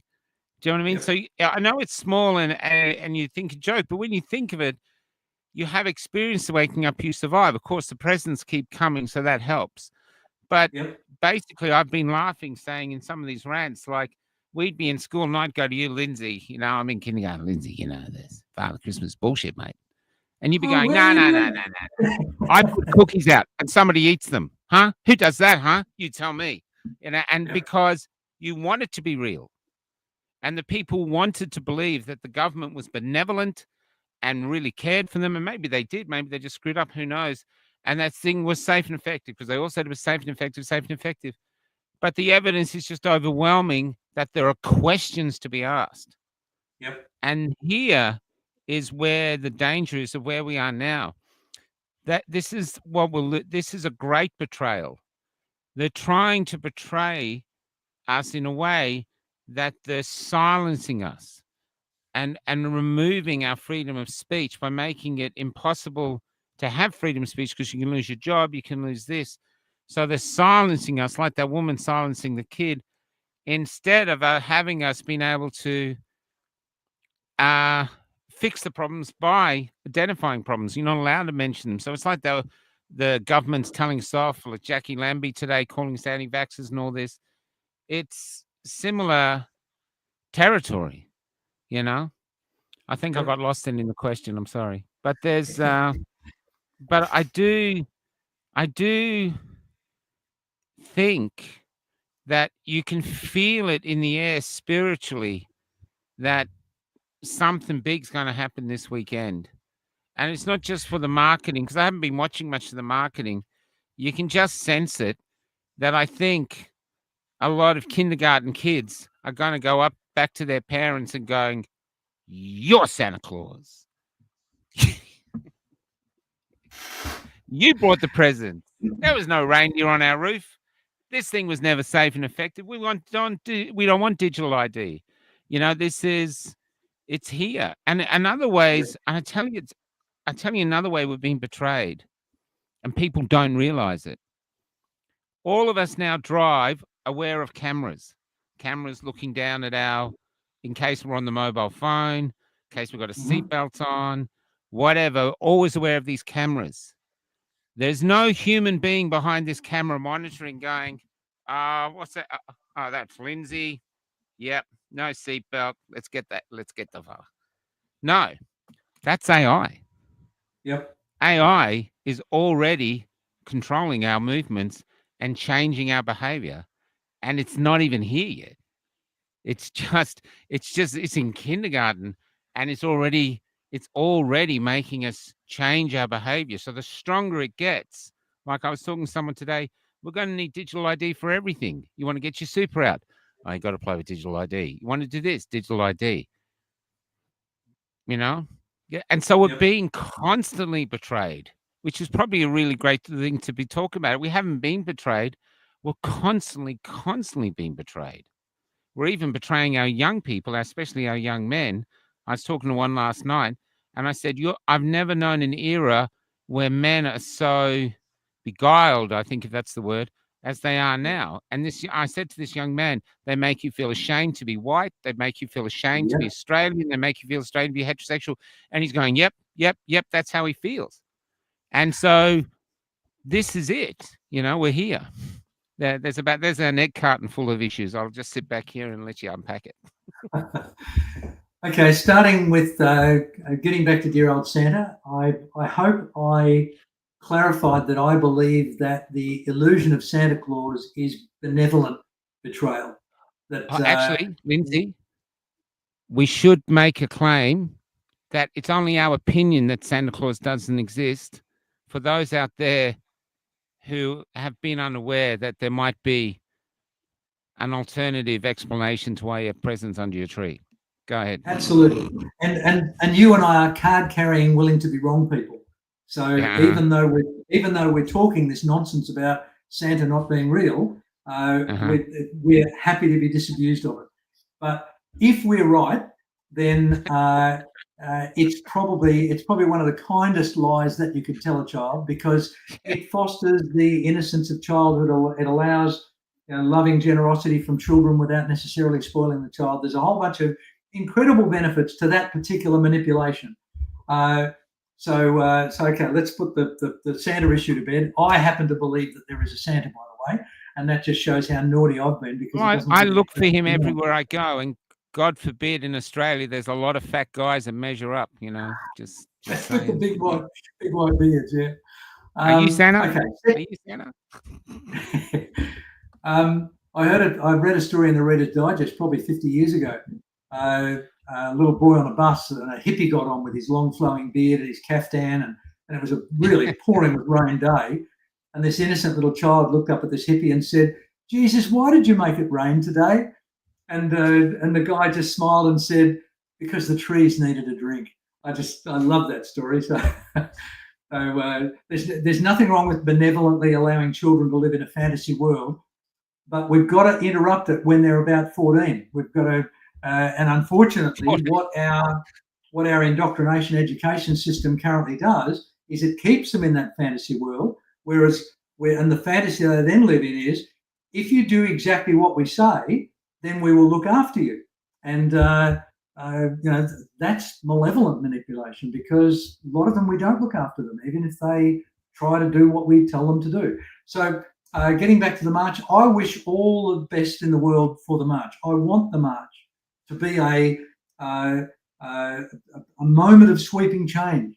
I want people to be going to work on Monday and saying, "My God, did you see that march? They seemed so peaceful, and they were." They weren't ranting and raving, and all I was doing was waving the Australian flag, and they actually seemed to get that's the outcome that I want. I want that to be the catalyst for the psychological change that sweeps through the community, and for the rest of them to catch up to us weirdos. But I will be delightedly wrong if that's what happens on Monday. I'll never have been so pleased. There might be some shenanigans, but I tell you, the majority there probably won't be, because the majority of Australians are good people. I really believe that. They've made strange choices. We've had huge testing of our character in the last 5 years, but and each side will say the other side, that we're called selfish. The other side, who knows? We've called them sheep. I try not to do that anymore. That's the pitchforks versus the firebrands. That's the whole divide and conquer stuff. Yeah, agreed. But I don't want to go back to living in their tribe on my knees, because the one thing it is, if you want to live in society now, and this is why this friend of mine, Tobias, chooses to be homeless, basically voluntarily homeless. And I got another friend we were staying at, he's living on this farm, and he said, "I just can't live in society anymore. I just can't be with the man." And the reason being is the price of being in society now, of working for the man, is you just have to lie. Like, say I lost my license. I went to get my license and they said, "Yeah, so we just need an address." I said, "I don't have an address. I live in a bus." "Yeah, but you need an address." I said, "I don't have one." "Well, what was your last address?" I said, "What does it matter? I don't live there anymore." And they said, "Well, we need your address. We can't give you the license." I go, "But I don't have." So I said, "You want me to lie?" I said, "What happens when the cops pull me over and they go, 'Is that your address?" I go, "No." some Sheila at the thing said you have to make one up because you can't have your license otherwise. And so I didn't want to get the license, but I live on the road, so they had me. I had to compromise. And so I just, I said I live in Ipswich. What's your address, Lindsay? I said, no, here's this poor schmuck at a rental I had how many times ago. And but then somebody actually did give me an address. So somebody actually said, use mine. And so we have some mail going there. Yep. But the thing was, I had to lie. I had to lie to get it. And what happens if you lie now, and then you lie this, and then you lie this, then you lie this, the more you constantly lie, the one thing you get further away from is yourself. I agree. And I think this is what happens when you get older. You go, I can't do this. And my friend, Chris, is a beautiful guy. And so is Tobias. I adore Tobias. But these are guys that go, I can't go back. I can't get back on my knees. I stood up in COVID. Something made me stand up. And I can't get back on my knees. I just can't do it. And they don't have a huge mortgage or anything to pay or kids to feed. So they have the opportunity to be free. But they're like escaped budgies flying around the cage. There's no purchase for them. There's no boxes full of seed. They have to survive. And this is what scares people from joining them. But that said, and I will take a few more minutes because I've got a story you're just going to love, especially as an actor.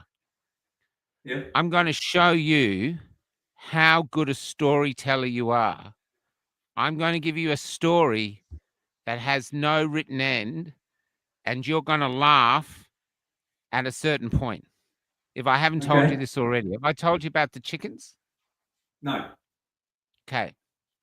Going through a country town, and outside the town was a lay-by, maybe 5 k's out of the town. And we pulled in, and there's all these chickens there. And I said, Kelly, I've seen this before. They've been dumped. I said, the poor things, they're going to get eaten by foxes. They don't stand a chance. So we got out, we started feeding them some food. And I said, look, I'm going to do a video about these poor chickens. And there was a council worker there. And I said to him, about these, these chickens have been dumped, huh? And he goes, not chickens, mate, roosters. I went, oh, 6 roosters. And he said, yeah. And he said, and I said, so they've been dumped. And he went, yeah, about well over a year ago. I go, are you kidding me? He goes, no, they sleep in that big old tree in the evening. They've learned to fly again, so they sleep in the tree. And these aren't, some of these are like with the boutique chickens with the feathers around their legs. And all of them supremely healthy. All of them getting on. They're just getting on like this little group. And there they live in the tree, and they survive by people like you and me turning up and going, oh, the poor dumb chickens. Come on, wife. Come on, girlfriend. Come on. What have we got that we can feed the chickens? Here, look. Yeah. And suddenly we're giving them, it's only sourdough bread. We don't have anything more. They're doing fine. And then I thought a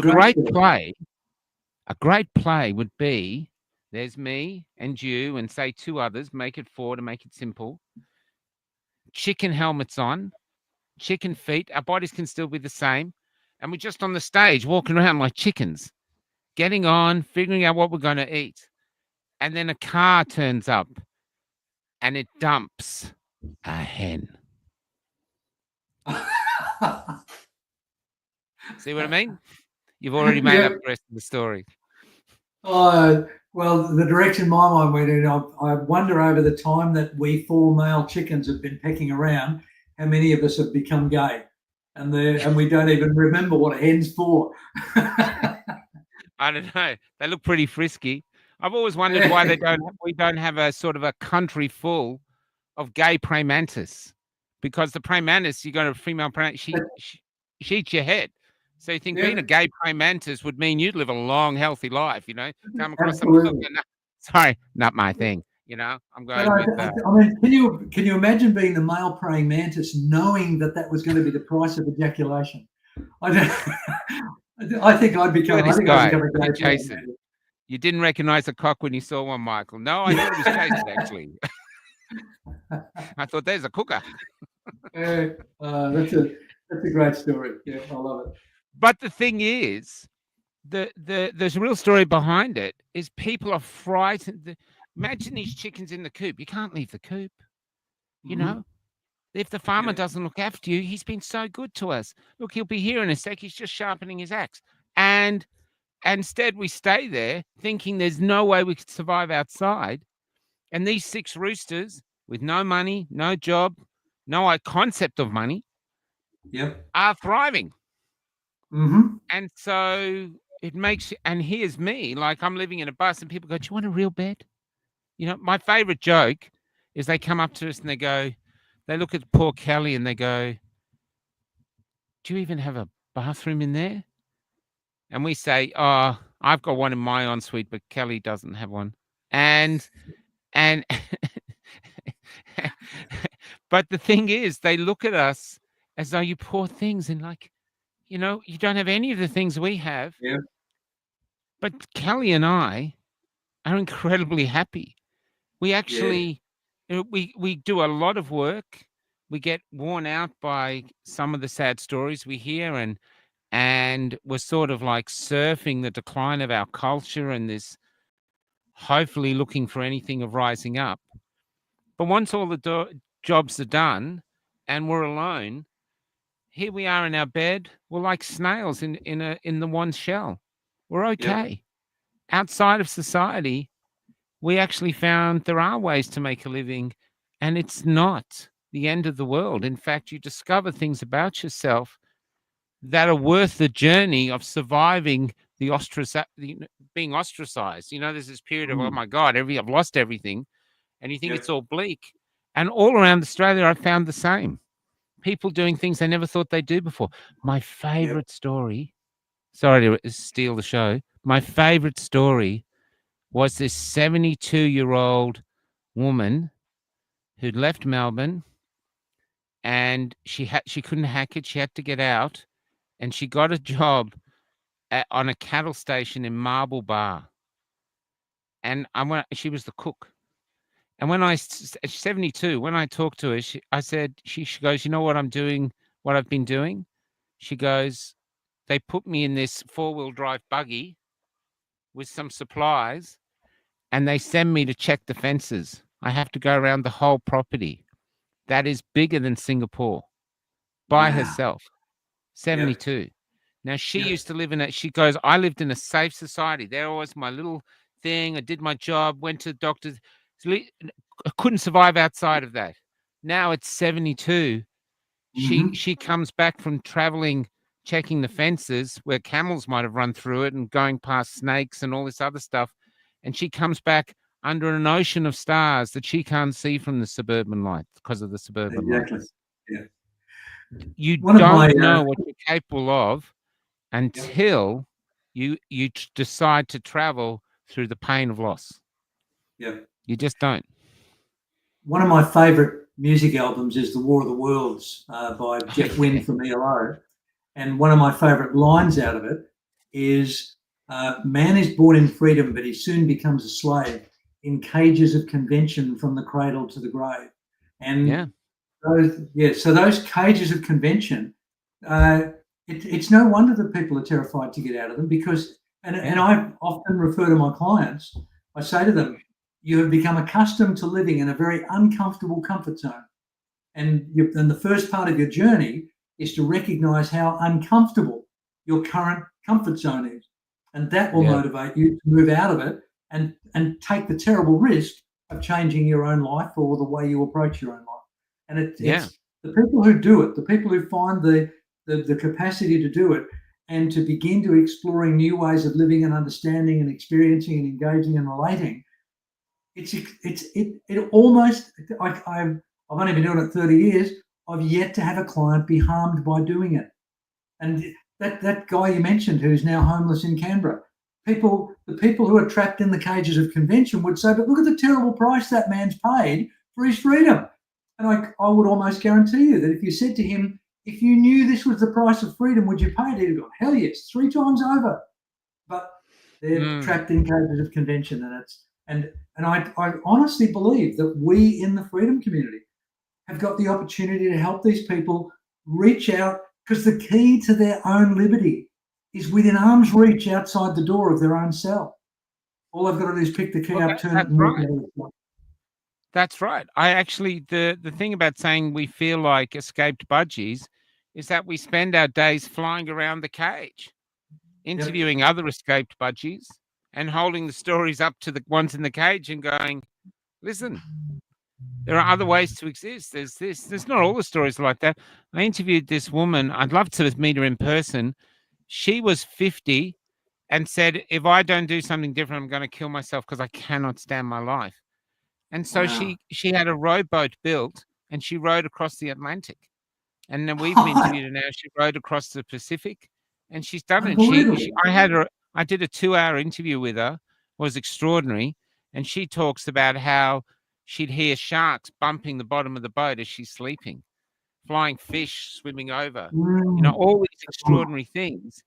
And you're thinking, oh my God. She goes, yeah, but once you're out there and you find that it's suitable for you, you can do it.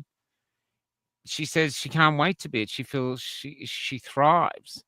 And I think I'm the freest I've ever been in my life, not just because I live in a bus and travel around, but I say whatever the hell I want to say because you can't cancel me anymore.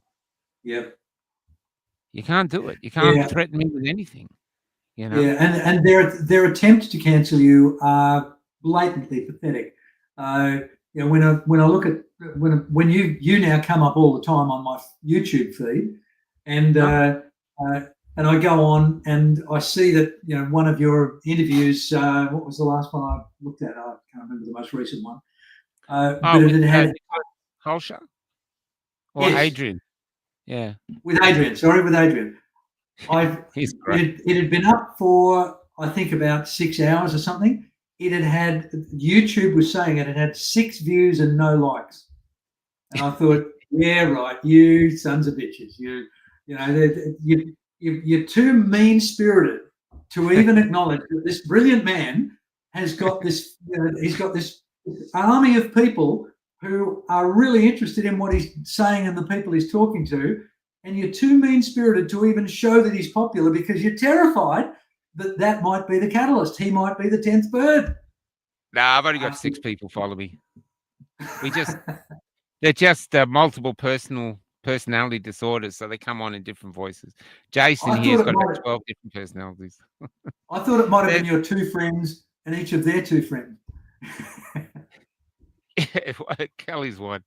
Do you know there's... I'm not brilliant, and I'm not. I'm not fettered by a failure, by a fear to fail. I was most of my life, but I don't care anymore. If I feel something inside me feels inspired to do it, I just do it. And if I think it's good enough, I put it up. But I don't care anymore. When I do my rants, I don't care anymore. I'm going to go, that's what I feel. That's what I think. Somewhere there has to be someone who's willing to be a dickhead and just say what they think. And if it resonates, it resonates. If it doesn't, it doesn't. For everyone that likes me, I think there's a troll, and I've got a load of those. But I don't care. And I'm realizing, and this happened. It's beautiful things happen. I went to this. I've got to give him a call. Actually, I went to do a speech at this gathering, and after I did it, this woman said to me, "I was meant to introduce you, but I told them I don't want to. I don't like him. He's too much of this and this and this." And that's what she said. She sat me down and said, "I need to tell you this. Please don't get offended." And then she told me how she didn't like me. She goes, "But now I've seen your speech. Now I've met you. I've had 180% turnaround. I think you're marvelous." And I said to her, "Please don't be offended, but I don't give a flying fuck what you think about me. I'm not doing this for likes. I've got a real something burning me. I'm doing it for my kids." So, so it's nice. Yep. They got me back to do another talk recently, and this woman came up and gave me an enormous hug, just held on for ages. And I thought, wow. And so that's a lovely win, but there's a freedom to that. I know in our society, fear is one of the ruling forces. And I've known, because I've seen it in my kids, especially my daughter, I have to say it. Before she started school, she was vibrant and alive and fun and the head of the family. And I remember crying once before she was starting school because I knew what would happen. And it happened. You start school and they go, hello, welcome to primary school. Now here is your prison guard. This person is called, be careful what other people think about you. And all her life, if she does something, what will they think if I wear my hair this way? What will I think if I say that? And so what they do is they go into trying to do nothing that could see them in a bad light. So they suppress themselves. They stop their creativity. They stop being inventive. They stop failing because they don't realize failure was at home. They didn't care if it failed. They didn't give a shit. They couldn't hardly tell the difference. And that's how they are. And if I had any way of getting to schooling or a new society, I would push, fail your way to somewhere good. That's the way you learn. You learn from it. You pick up from it. You move ahead. No one writes poems about happy days that sell very well. They write about broken hearts. They write about loss. And we keep going on and going on. This is how we have to change. We are remarkable beings, Lindsay. We have the capability of light and darkness. We live on a planet that goes from darkness to dawn, and that's also within us. The only difference is we have the choice. We have the choice when the dawn arises in us, when we go on this, or a choice to go into the darkness to try find a new dawn. Look at you and I, man. We didn't know each other a few weeks ago. Now we're thick as thieves. We can even disagree. And you're not sitting there going, "How do I get off this fucking thing?" I'll be putting an unlike on this, Michael. Yeah. I've got to troll you as soon as I get off, bloody idiot. But the thing is, this is freedom because we learn. I'm learning from you, even if you challenge me, because I want to be challenged.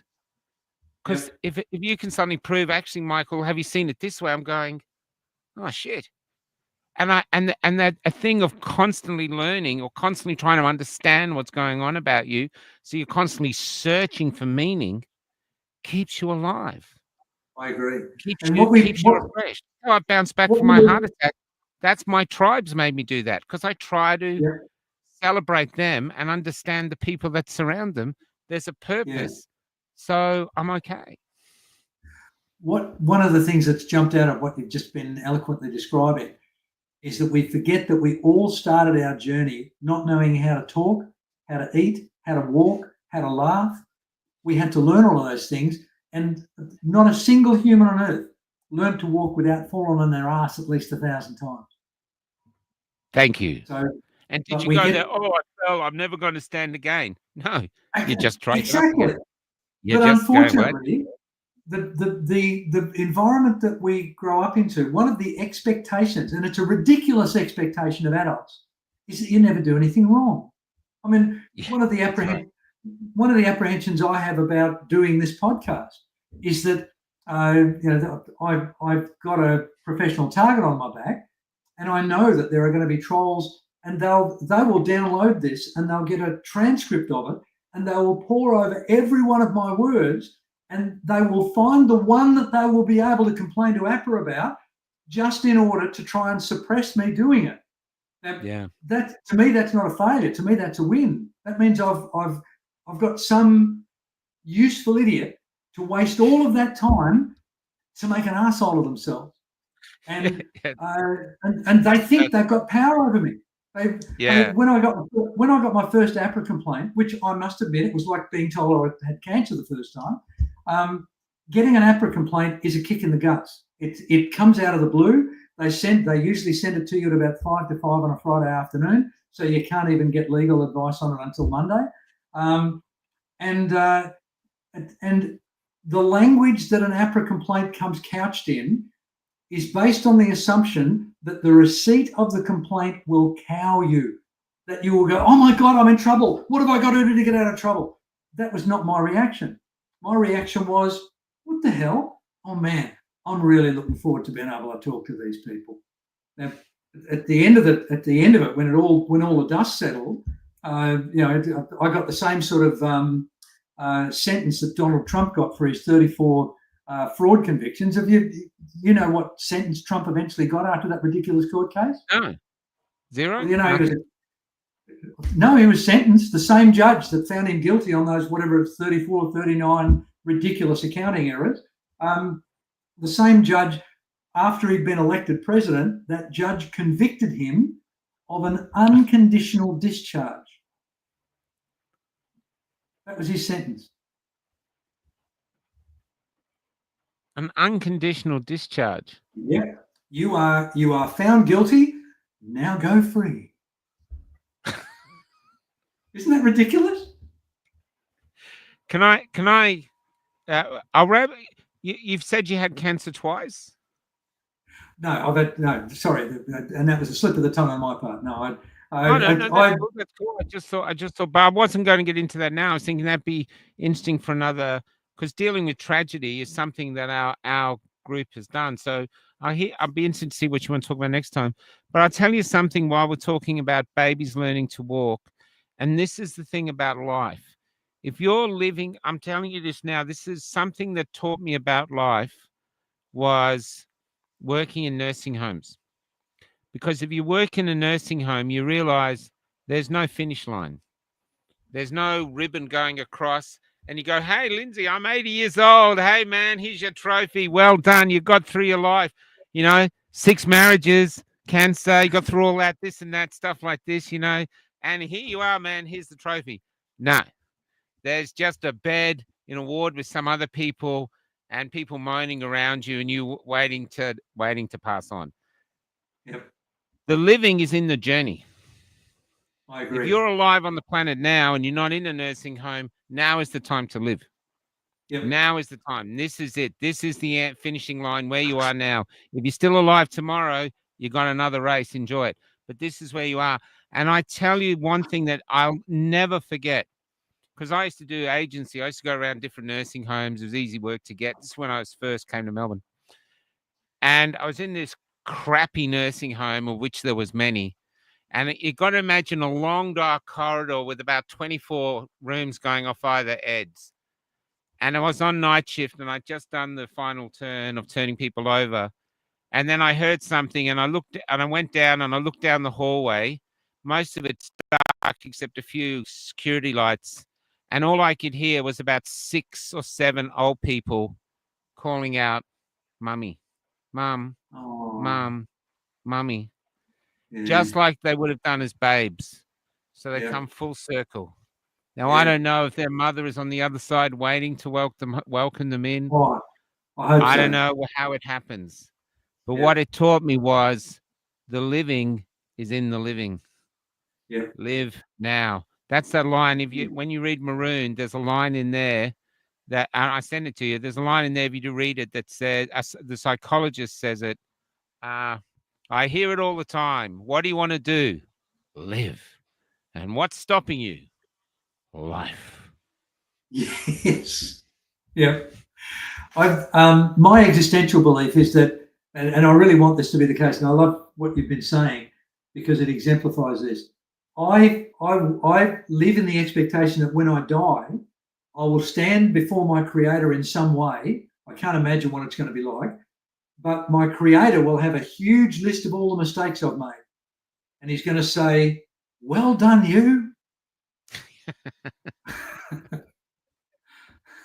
Actually, before we go, do you know what? Even in school, I used to think, that'll do me. The religion, the Christian religion, they sold one of their properties. Do you know which one it was? Purgatory. When we were young, they used to go, if you're really bad, you go to hell forever and they burn you alive. And if you're really good, you go to heaven. But if you're not too bad and you're kind of good, but you think you go to a place called purgatory. And I thought, now that sounds pretty cool. You're not hanging out with psychopaths, but you're not hanging out with angels. Because I'm telling you, even you, Lindsay, I know you're a gorgeous guy, but I reckon if you were walking around heaven, you got your tape recorder going. If you were walking around heaven, going, I love you. I love you. Playing your harp. Yes, I love you. I love you. I reckon after about 4 days, you'd sneak out the back door of heaven, take your wings off, sneak in the back door of hell, and go, "Quick, someone fuck me in the ass! I can't take any more love." I think and I think that's why they got rid of it. They go, purgatory is not working. Everyone's moving in there. Everyone's happy with that. So yeah, we got to get rid of it. You got option, yeah, hell, heaven. That's it. Yeah, I don't subscribe to the hell or heaven option, but if I did, I remember the joke used to go that all the good people go to heaven and all the interesting people go to hell. So yeah. But imagine, say I was Hitler, and you came up to me and said, I'm sitting there, and they said, "So what'd you do?" It goes, "Oh, well, I started World War II, killed, about 20, 30 million people." Wow. What did you do? Stole a packet of cigarettes. And we're both in hell forever. Doesn't make a what a sense. Sorry, guys.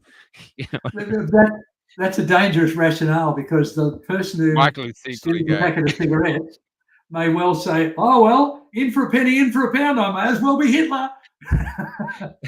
Watch this before we go to have a laugh. Sorry. Michael is secretly gay. Pam, I've reached that age now. If I was secretly gay and came out of the closet, I'm so old and scruffy and smelly, the gay community go, "Actually, Michael, we were really happy with the you in the closet situation." Yeah, please don't join our club. It's working for us. It's working for you. It's working for us. Yeah. No, I think that's it. Yeah, I think it is, mate. I think what I was hoping to achieve in this second conversation about betrayal was, I was really hoping to get us to have a broader appreciation of the nuances of betrayal, and hopefully to start to at least pursue some ways that we can heal as a result of being betrayed, and potentially help those who've betrayed us hit the ground softly when they do hit the ground. There's always 2 weeks from now. Maybe this could be the show. Will they ever get to finish the betrayal series? Oh dear. Well, we'll by conversation every week. They go this way, they go that way. It's like Billy Connolly. They'll be like, "There's Lindsay at 90 years old," and me going, "Michael, wake up, huh? I want to talk about betrayal." But we could. Well, I heard Billy Connolly interviewed once, and they said, "What do you think makes you funny?" And he said, "I talk about bodily functions." And that's basically all he did. Yeah, he did. Yeah, he was great. I still remember that joke he did on Parkinson's about the guy buried his wife. He killed her, and then he buried her, so her ass was sticking out of the ground, and that's how they found her. And the cop said, "Why did you bury her like that?" He goes, "I needed someone to park my bike." Yeah, oldie but a He goodie. said that on mainstream TV on Parkinson's. Anyway, Lindsay, look, we'll get on to it. People are really loving what you're doing. Some people are questioning you. I think that's really, really healthy. I think that's really healthy. There's even some questions here, that I think maybe as we get more organized, maybe we could do like an hour and a half, and then at the hour and a half stage go, "Okay, Lindsay's going to answer your questions now as they're coming in." There's no psychological questions. I mean, if I've offended or alienated or confused anybody, it's either because I'm an idiot that's ignorant and doesn't know much about that particular subject, and I'm open to that idea, and so the question will expose that. But it's possible that the person who's offended, alienated, or confused hasn't quite got what I've said, and that gives another opportunity to potentially clarify it. And I don't care which. Does betrayal stem from ego? What a fantastic question. Well, I'm reluctant to wait till next time. Let's give that a moment before we do it, brother. Do it. Yep. Okay. I suspect that the generally accepted term ego is at the heart of almost all of the awful, stupid, horrible things that we do. I'm an old-fashioned psychologist. At the beginning of my educational exposure to psychology, the first psychologist we talked about was dear old Sigmund Freud. and he talked about the id, the ego, and the superego. And the ego gets a bad rap because the id is the demanding child, the superego is the critical parent, and the ego is the adult in the middle trying to sort out the demands of both parties. So I think the ego that's referenced in that question is the often vilified ego, which is the selfish, compulsive. It's actually the id and the superego that has been conflated into what is currently referred to as the ego, because in Freudian terms, the ego is the one that stops and thinks, and the ego is the one that is least likely to engage in betrayal. But the id, the child, and the superego, the demanding parent, they're the ones that are most likely to engage in acts of betrayal. So, fantastic question. I hope I've responded to it in some meaningful way, but most betrayal is based on the fact that people are typically deeply unconsciously motivated by selfishness. And this is why the convenient lie that you alluded to earlier, Michael, which then escalates into a series of lies. These things come from our deep innate programming. And you and I'm sure we will disagree again and again and again about the notion of people making choices in their lives. I think this question about is betrayal based in ego, I think it's definitely based on the fact that there's a category of people, thankfully a very small category, who are psychopaths, and they actually make the decision to betray. They are highly cognitive of what they're doing. But the rest of the people who engage in acts of betrayal are doing it because they are the slave to their programming, and they are accidentally betraying. And that inner program protects them from their own betrayal, and that's why they go into cognitive dissonance, denial, double down, projection, all those kind of self protection devices. So I hope that is a reasonable, brief observation on that question. But I can't watch the comments as we're talking, Michael. So I don't know whether people have a like philosophy battle. Giddy up, that'd be great. To everyone watching, I meant to do it this week, but this week with the court case and all the interviews we've done, I just got too tired. We're calling these campfire chats. And what Lindsay and I both agreed on is that we're not sure we're going to wake people up, but when they wake up, it'd be nice if they wake up in the darkness and alone and think, where can I go? And there's people having campfire chats about what it is to be human and stuff. Like when you just mentioned the ego, I'd love to hear your thoughts on what actually is the ego. What's its purpose? Why, and can we benefit from it? Ego is not a dirty word and all this sort of stuff. And the super ego. You stole my Shirley Shawn reference, you bastard. But the super ego I've never heard about. You know what I mean? Okay. But I'm sure the trolls believe I've got one. But I've never heard about that. I'd be fascinated in that because where we are, Lindsay, this is where we are and what we're doing now. And I know this. AI is coming, and it, like I said, it's already controlling us. We got all these other issues we're facing, and even Yuval Harari, I saw him say, now there's never been a more important time to define what is humanity, why are we here, what's our purpose, because our replacements are already about to leave the factory. Yep. So now is the time. And what they say is you never, what's that saying about you never know how much you love something until it's gone? Yep. Well, our humanity might be gone very soon. If we're, you don't know what you've got till it's gone. Yeah, you don't know what you've got till it's gone. And this is where we are now. Yeah. Yep. Yeah. The next campfire chat: how to survive the apocalypse. Yeah. So I'm looking forward to another one of these. This is really self-indulgent for me, Michael. I freak out about Jesus, what am I going to say to get myself deregistered this time? You made a comment earlier that you're not a brilliant guy. You are brilliant. You're creative. You're courageous. You're fun. You're irreverent, and all of those things. And I am, mate. So Yeah. So don't. Yeah, I'll tell you I something funny won't before we deal go. with We camped outside ASIO by mistake, and a friend said to me, ASIO, one of the intelligence agencies, I think it was ASIO or one of them, and he said, "You're outside the intelligence agency." He goes, "You're going to move?" I said, "Nah." I said, "They watch everything we do. I'm going to knock on their door, see if they want an autograph." Yeah. Did you see that magnificent meme the other day? Someone posted something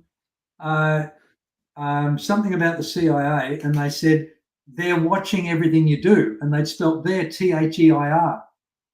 And the next post was from the CIA saying THEY''RE. I thought it was brilliant. So yeah, I mean, yeah. you have to reconcile yourself. We're being surveilled, that was great. even just by the trolls, mate. Yeah, Maggie's right. Actually, memes are great because before you go, another thing to talk about, and it'd be interesting from your point. They had a young girl, you probably heard of her in England, who had a knife in one hand, an axe in the other, and they're claiming that she was being harassed by people wanting to molest her, and she stood up to them. And human beings have used AI, and they're creating symbols of freedom. And if you get on Twitter, there is so many of these that you can actually have a gallery of images based on this girl. And so people hate AI, but at the same time, I'll just bring up another one. At the same time, AI is an incredibly powerful tool because we can create very powerful memes, which are far more powerful often than speeches, and do it in no time. And so all these have been coming out. This is the one I like. This is, for me, that's the winner. And there she's got a torn jeans and everything. We're in an extraordinary time. We are. Extraordinary time. Great promise, great loss, all here. And people finding friends in all sorts of places, even in Ipswich. Even in buses, mate. Even in buses. So anyway, guys, I'm too tired to look for a song. I know you think I'm going to go out with the Lucky Country, and we'll see Lindsay in 2 weeks. Unless something happens before. Thank you for coming on, Lindsay. Thank you for being you, and I very much look forward to the next thing. I was a bit tired today, but you've inspired me, brother. You've inspired me. Good on you, Michael. Take care, mate. Take care. Bye. See you, matey. Bye-bye. When I met Jesus Christ, he was almost 10 years old, and he was helping his mother push a trolley full of all they owned. And because they couldn't find an inn they could get in,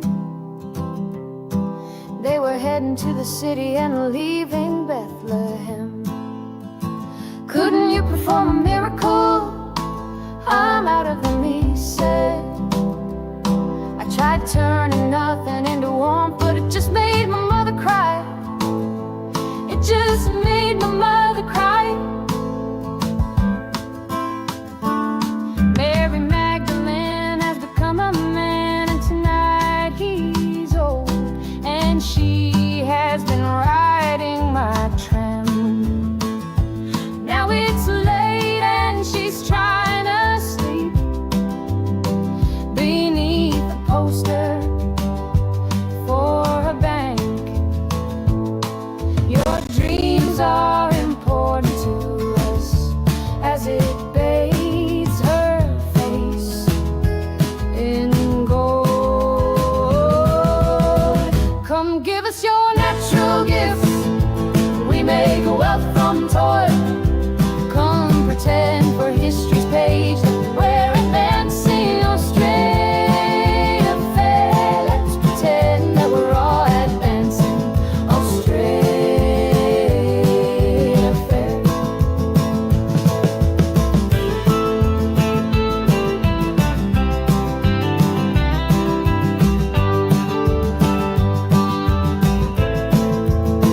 Back down the road I found the church we built on the black man's bones was